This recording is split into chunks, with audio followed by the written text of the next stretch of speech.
Hi there guys, welcome back to the channel. Just a quick video.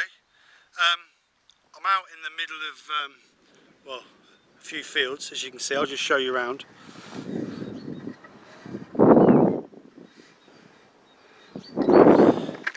the reason I'm out here is, I'm sorry it's a bit shaky, I can't hardly see the screen, but anyway, the reason I'm out here is because we're saying goodbye to an old friend. Don't you remember a few weeks ago when I did the sweet ball and it was a bit of a massive fail? Well, it's been sat in the workshop on a piece of cardboard since I made it, and all the sweets have started to like liquidize and run everywhere, so I thought I'd bring it out into the middle of nowhere and give it a bit of a farewell via a little bit of help with some caliber rifles. Sounds a bit of fun, doesn't it? Anyway, so this is, I'll show you it now, what it looks like, how it's all gone runny. So there it is, as you can see, all the sweets have all started to dissolve and just basically run everywhere, and it's made a hell of a mess. So what I'm going to do is, I'm going to set up and I'm going to put it down there, about 80 yards out, and then I'm going to blast the hell out of it. Obviously I don't recommend this, it's not a thing that you should be doing, but we are, or I am, gun trained, and I wouldn't do it if other people are around, and it's obviously going to be under safe control. So yeah, anyway, what I'll do is I'll set it up down there, get the rifle set up, and then we'll get the video back on and we'll go from there.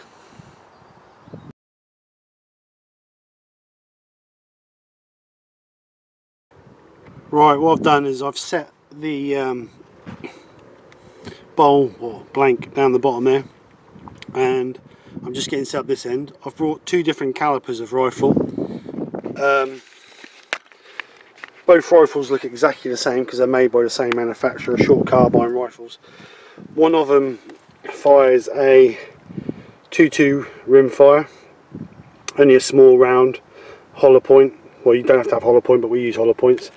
And the other one is a 1.7 HMR round, which is slightly higher velocity. Well, it is a lot higher velocity, but it's a bit windy today, so that might cause a little bit of issues being a lighter round. Obviously they travel further and quicker, but they're more prone to wind, and there's a little bit of a wind today, so I don't know how we'll get on with the 1.7. And then also they're a ballistic tip to give more, obviously, I don't know, whatever you call it, more punishment when it hit contacts, because the tip actually explodes. But anyway, so what I think I'm going to do is I think I will use the 2.2. I'll put a few rounds down the line just to zero in a little bit, because the guns ain't been out for a little while, and we'll see what happens. I might try the 1.7 on the target I've got, if I can get an accurate shot with the 1.7, or a consistent accurate shot with the 1.7. Then I will use a 1.7, because it's, like I say, it's a quicker round, and a ballistic tip may do a bit more devastation than the 2.2.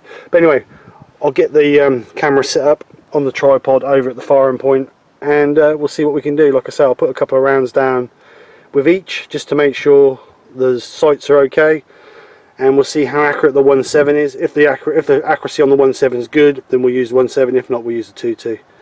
So anyway, let's get set up. Right, I've just put some rounds down the range, and it's obviously not as windy as I thought, because the 1.7 is perfectly accurate. So I'm going to go for the 1.7 HMR. So what I'm just going to do is just reload this mag up, and then we will see what damage the 1.7 HMR 80 yards will do. It might just, well, I don't know if it will bounce off. It's quite a high velocity round. It's around about, what we got here, 2,550 feet per second.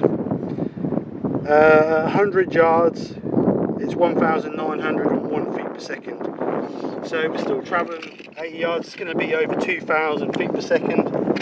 So that should be more than enough to shatter that resin, I would imagine. And like I said before, it's quite impressive considering it's only a little tiny round. So yeah, well, we'll see. I've got another camera set up down there, hopefully recording in slow motion, so we should be able to get some semi-decent slow motion shots. So what I'll do is, before I take my shot, I will move the camera, this camera, and set it up so you can see down range, or I'll show you how far it is down there. 80 yards is not far, but I'll just show you guys how far it is down there, and then I'll set the camera up on the gun to take the shot. So yeah, let's move the camera and show you folks.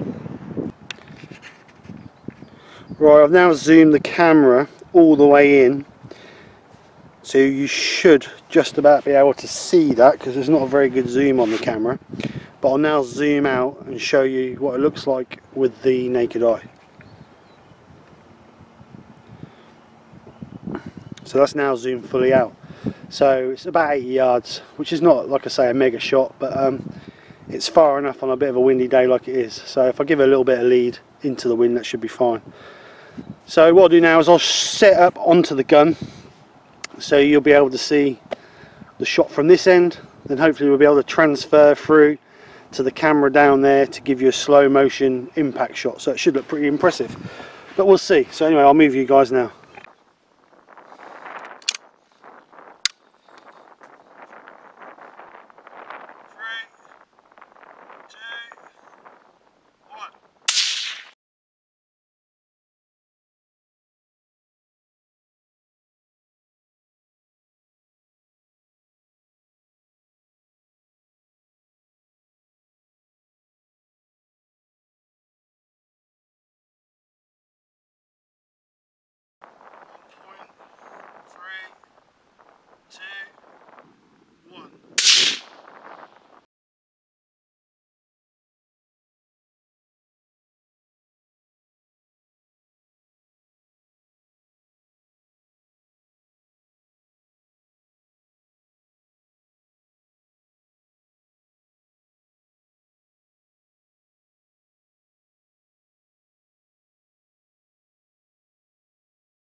Right, here's the devastation.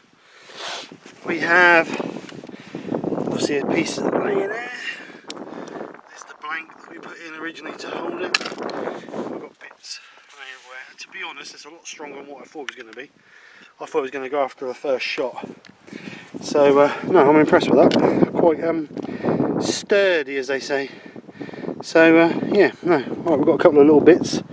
So we'll have another shot of those. There and there. They might jump off once I hit one though, but we'll see. But yeah, what we'll do is we'll have a shot at those, and then we'll come and clear the mess up.